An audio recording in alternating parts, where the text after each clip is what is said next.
Hello and welcome to episode 1 of the Forward Spine and Sport podcast, where we bust myths and dish out data-backed health tips.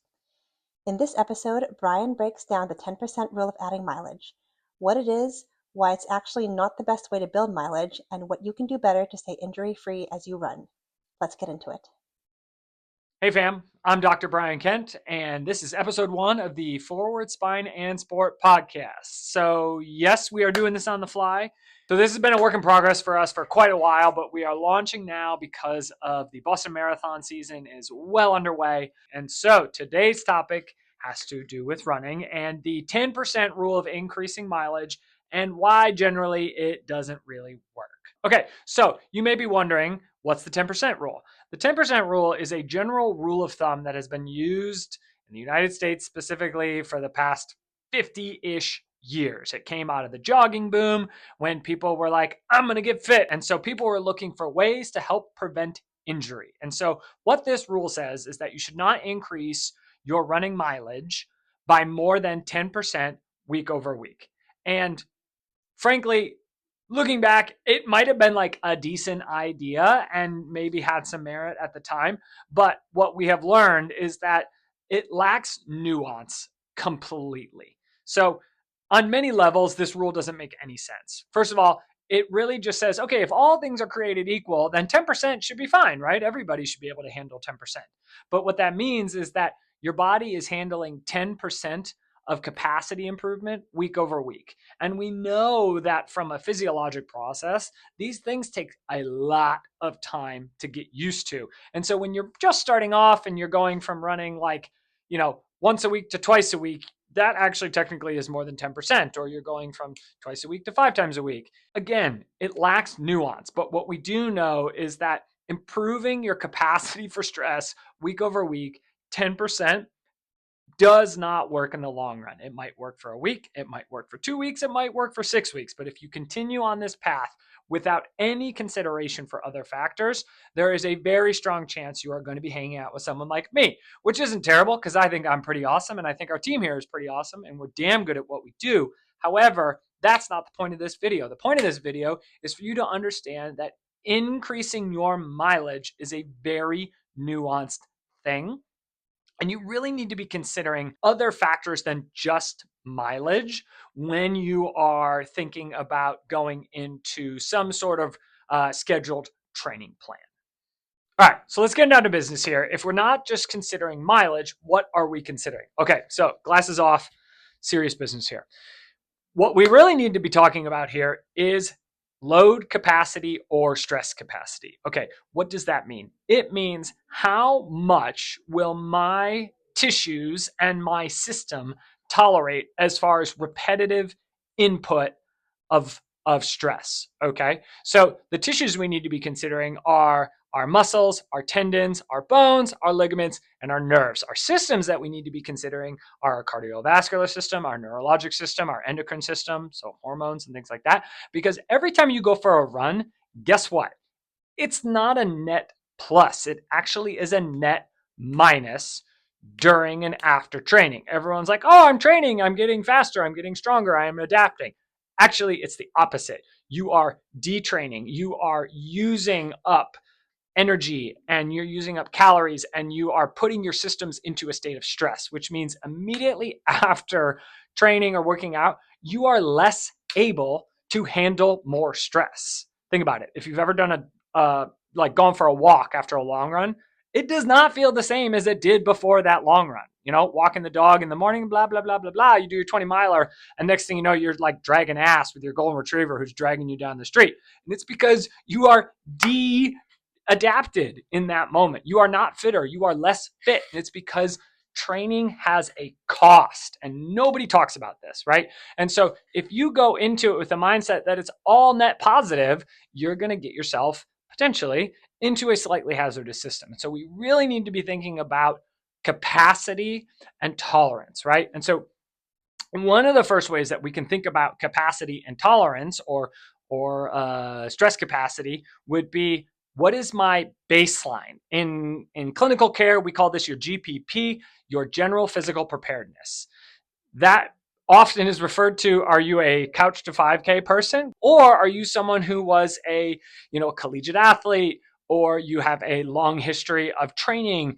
You've been working out with a personal trainer, you lift weights, you walk, you have a baseline fitness that you've been exposing your body to stress for a significant period of time. Significant is like 6 months and beyond, with consistency. Okay. So I think we can all agree that the person who is just getting off the couch is like, I'm going to start running. And we're like, this is awesome for you, is less prepared than the person who has been doing CrossFit or strength training or Barry's classes or F45 or whatever's cool in your city, Orange Theory, for, 6 months, a year, 2 years, 3 years, right? Their body has some capacity for dealing with stress. Whereas the person who hasn't been doing those things has a much lower capacity. And so we can't just put them in the same category and say, yes, 10%, everybody's going to be fine, right? You might be, but then again, you might not be. And then you might be left frustrated being like, well, all my other friends are doing this and they're fine. How come I'm not? And so we need to really consider, what's your baseline before you do anything. That's before you even write the plan. That's before you even sign up for the race. The next thing we need to be considering is, what is the intensity of what we're doing, right? I think this is so overlooked across every level of running sport that I deal with. And I have worked with Olympic medalists and I've worked with couch to 5K people. Hot take, I really like the couch to 5K people. They're a lot more fun with their running. Everybody over here is so serious. Over here is a lot of joy and people having fun. So if you were to compare, this might be not a great example if you've never done this. If you've run a 5K race as hard as you can, and then you went for a 5K jog. I'm talking what we would call zone 1, zone 2, a conversational pace. I can speak in full sentences just like I'm doing now, ranting and raving like a lunatic, but I can still move, right? So if you finish those two runs, everybody is going to agree with me that the one that you ran as hard as you could versus the one where you could rant like a lunatic, the one you ran as hard as you could is going to feel a lot different.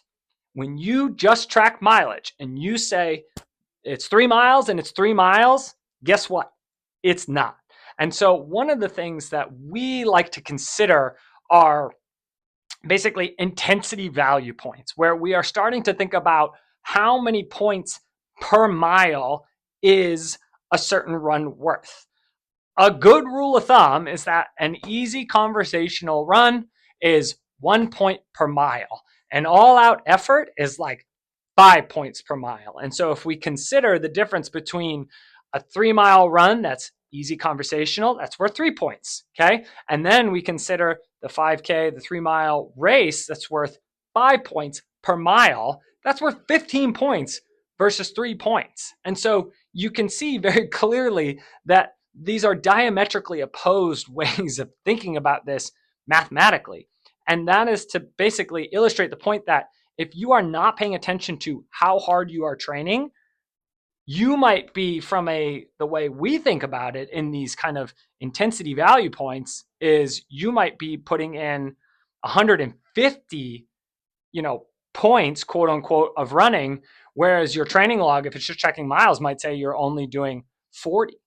And so if you're relying on this to be the thing that keeps you from, getting injured, then it is a highly, highly flawed system. And we really need to stop as coaches, as athletes, as clinicians saying that, yeah, what's your weekly mileage, right? So that's the first question I ask. The next question is how many workouts are you doing? The next question I ask is, how long are those workouts? The next question I ask is, how hard are you doing those workouts? When I say workouts, I'm talking specifically about things that are done at a harder than just kind of easy pace. So hills, sprints, tempo, long runs, those sort of efforts, what I call workouts. Whereas, like, yes, anytime you get out the door and you're getting your miles in or you're on the treadmill, right, that is a workout. So to clarify, it's an intensity workout versus more just like a base miles workout, right? We really need to see that there is a significant amount of nuance in in training if our goal of this training is to prevent injury and optimize performance. And so this whole idea of, oh, 10%, you're good to go is frankly just useless, in my opinion. Okay, so if we're not using the 10% rule as our kind of, bumpers, our guide rail here to keep us safe, what things should we be considering? Well, the first thing I want to say is that it's a very nuanced question, right? Individualization is key when it comes to this, right? And so if you're really struggling with answering this question, or you've been struggling with injury, it's probably a time you need to consult a clinician or a coach, and bring up this conversation. It really depends on what you're looking at with that athlete. Are they coming off an injury? Is it their first marathon? Is it their first 5K? Where are we on this spectrum? And so nuance is really, really important. But what I can say are some kind of do's and don'ts that we see in our clinic all the time, especially when people are coming in during a training block and they're like, hey, I have this new pain that I'm dealing with, and we start going back through their training. And these are some recurring themes. So number one, don't add mileage and intensity in the same week. And I know I'm getting a lot of eye rolls, and people are probably taking out their earbuds and hucking them down the highway at this moment. But sorry, sad to say, this is almost 100% of the time happening when I have a patient who's coming in and dealing with something new, right? And the irony is that everybody does this, right? Every training plan I've ever seen online, almost every coach I've ever worked with, and I'm not saying that everybody is wrong. I'm saying that it is highly correlated to coming down with some sort of problem. I don't like to use the word injury, but coming down and needing help. And it's because you are overloading your body with new stress too consistently, right? So one way that I like to think about it is in my own personal training and some of the athletes I coach is I'm adding miles or I'm adding intensity. If in the rare case that I'm adding both, I'm definitely not doing it concurrent weeks in a row, right? If I'm going to do it, it's going to be short, sweet, to the point, and then we're probably backing off because again, it's the payoff for that much stress is it's risky. It's risky. So I'm either adding mileage or I'm adding intensity. And I'm pretty much guaranteeing everybody's hearing this being like, yeah, not going to listen to that advice. Okay, fine. Don't listen to it. So the next thing would be to consider your long run specifically as a, hey, I really need to pay attention to this. There was a paper that came out recently that was kind of pushing back against some of what I'm saying. And I don't disagree with the paper. It's research, right? They have good evidence around it, but their kind of juxtaposition was that the long run is actually the most important to pay attention to. And so what you want to avoid is every week building your long run, right? So if we're talking about a marathoner, it's like 10, 11, 12, 14, 16, 18, 20. If I see that in a training plan, again, doesn't mean it caused the problem. It's just really highly correlated with pain and injury because it's just too much too fast. So instead of saying, okay, every week my long run needs to go up, you may want to consider spending 2 to 3 weeks at a specific kind of mileage category. For example, if I'm trying to get from, 9 to 13, I'm not going to go 9, 10, 11, 12, 13, right? What I might do is go 9, 10, 10, and then take a down week where I go back to 9 or 8. And then I would try 10, 11, 11, or 10, 11, 12, and again, revert back down. This is doing two things. Number one, it's giving you a little bit of buffer to get used to that much time on your feet, right? It's just kind of crazy to say to your body, hey, you ran 10 last week, you're running 12 this week, you're going to run 14 the next week, and just mathematically, it's just such a drastic increase in stress load. And to expect your body to just keep up with that week in and week out for, a 20-week training plan, a 6-month training plan, whatever, it's a lot to ask your body. And so instead of this like successive and progressive growth of your long run, I really would consider spending a little bit of time at certain numbers, right? And then, of course, taking a down week or a rest week. You, it's just not talked enough how much time we need to adapt to these stressors. And so this idea of just build, and my body will keep up, it's not reasonable. And again, it's another one of these pitfalls that we see all the time in clinical practice where, oh, now you're in my office and these are some of the things we're seeing in your training. The other one, this one again probably carries more nuance than it should, but think about your training week as how many different things can I change in a given week? Whether that's you're changing mileage, you're changing intensity, maybe you're changing both. Again, wouldn't recommend it. But how many of those workouts am I changing in a week? Am I increasing load in every workout every week? Meaning I'm never just hanging out at kind of a base average of miles and intensity where my body's like, cool, I can tolerate this. This is not an excessive stress on my body, right?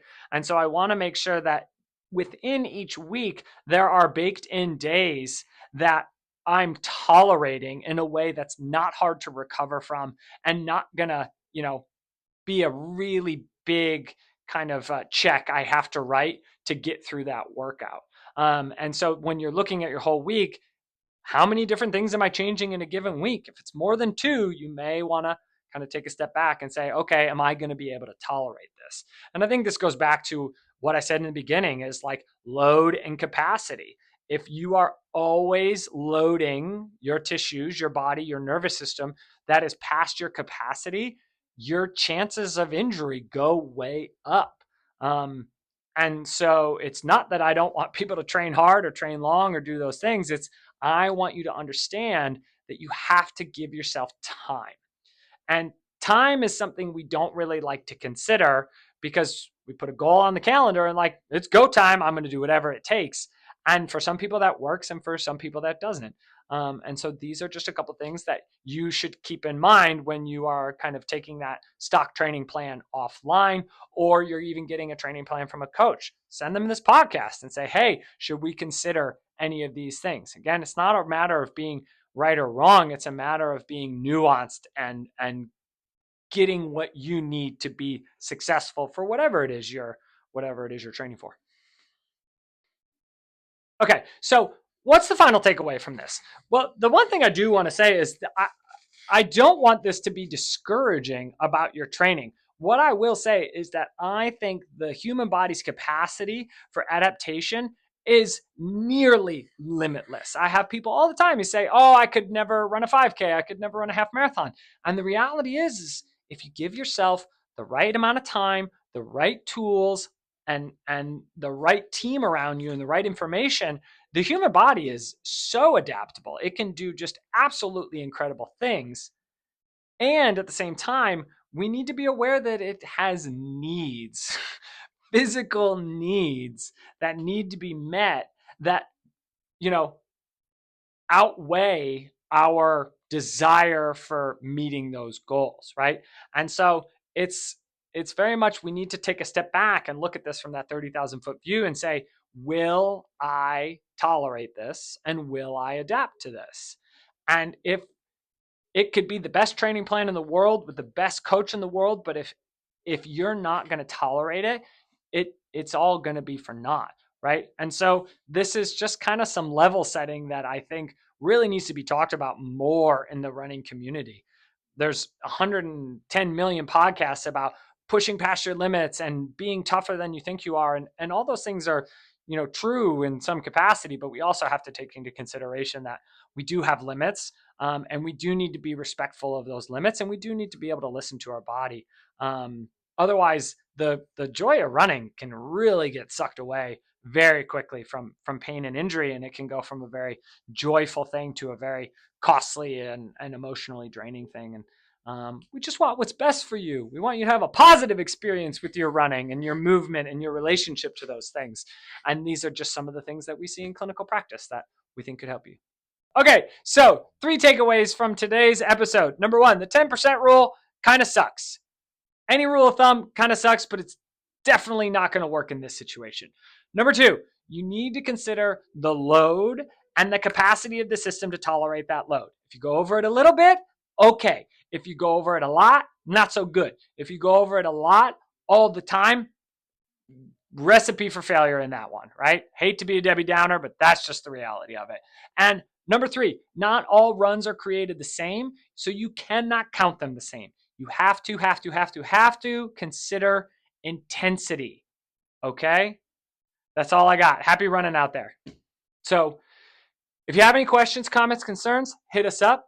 You can find us on Instagram at Forward Spine and Sport. You can find us at our website, www.forwardspineandsport.com.